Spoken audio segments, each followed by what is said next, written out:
आज ही डाउनलोड करें और अपने पसंदीदा शोज का आनंद लें। प्लीज बताइए बताइए कौन है जिससे आप प्यार करती है? हाँ, हम करते हैं प्यार।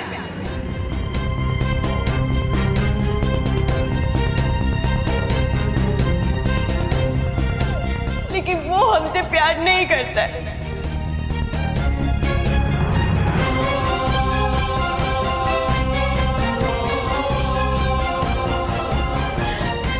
कौन है वो डफर? कौन है वो डफर जो हमारी दी से प्यार नहीं करता? अरे आंखों पे चश्मा है क्या दिमाग से पैदल? हमारे दी के पूरे 35,000 फॉलोअर्स हैं। उनके नाम का बनारस में डिस्काउंट कूपन मिलता है। पूरे बनारस की बेब है। अरे कौन है ये चपड़गंजू जो हमारी दी को पसंद नहीं करता? कौन है बताइए, हमें नाम बताइए आप। वो कहता है कि हम उसके टाइप के नहीं है, उसके लेवल के नहीं है। तुम्हें पता है जब मेरे लेवल के लोग तुम्हारे लेवल के लोगों के घर आते हैं ना, तो मोहल्ले में उनकी इज्जत बढ़ जाती है।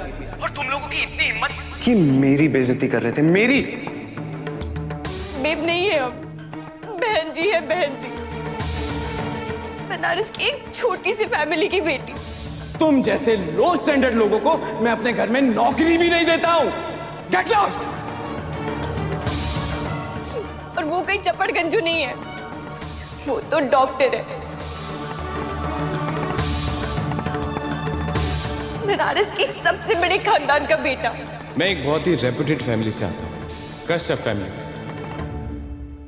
अरे हमारा और कीर्तन का क्या मेल?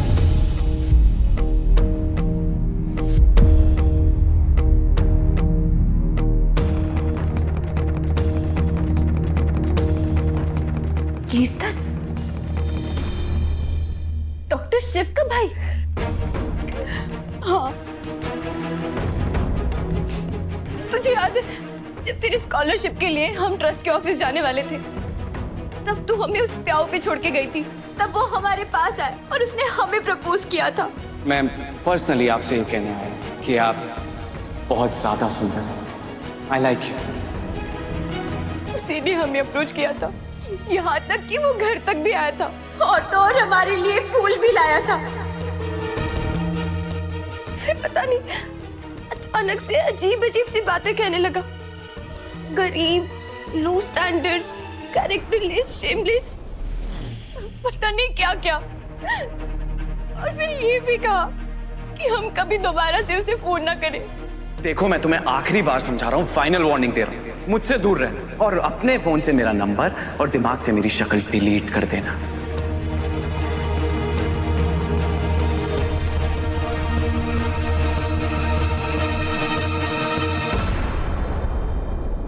तो अब शक्ति, ये रिश्ता ही हमारे लिए एक आखिरी उम्मीद है और हम कोई समझौता नहीं कर रहे। हमारे नसीब में जो लिखा है बस उसे एक्सेप्ट कर रहे। तो अब हमारे जैसे लड़की के लिए रंजन जैसे लड़के का रिश्ता आ रहा है। यही हमारे लिए बहुत बड़ी बात है। हमें कोई छोड़ी हुई लड़की नहीं चाहिए। What do you mean Ranjan जैसा लड़का?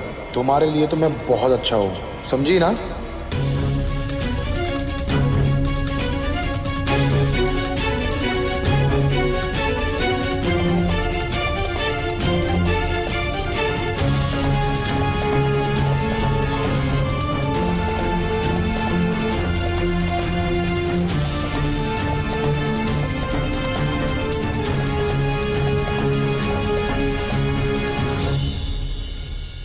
हमें ये सगाई नहीं करनी।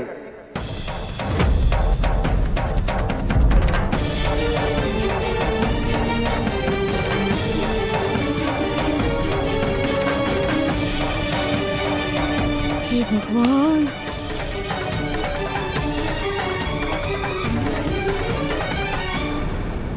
दादी, एक तो मुझे पहले से ही शक्ति की टेंशन हो रही है, ऊपर से आप बुआ को घर से निकलने के लिए कह रही हैं। वो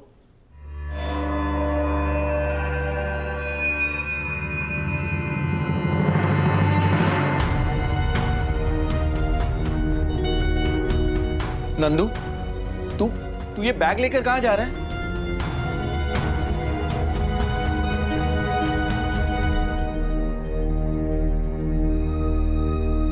पता नहीं, पर यहां से जा रहा हूं।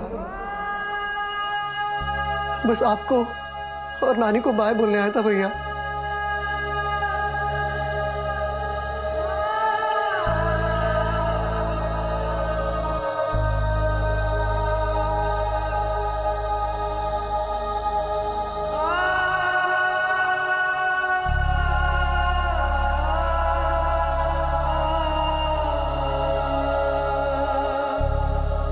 अपना ख्याल रखना भैया।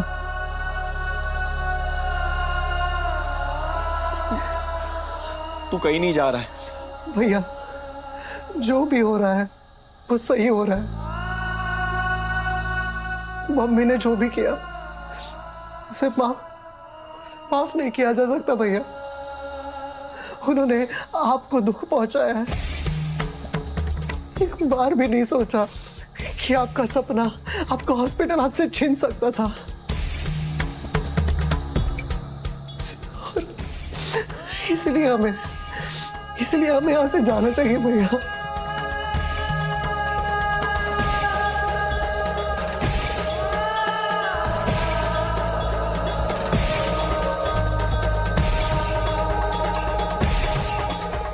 नंदू मेरे बंधु,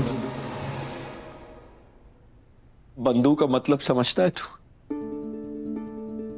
दोस्त।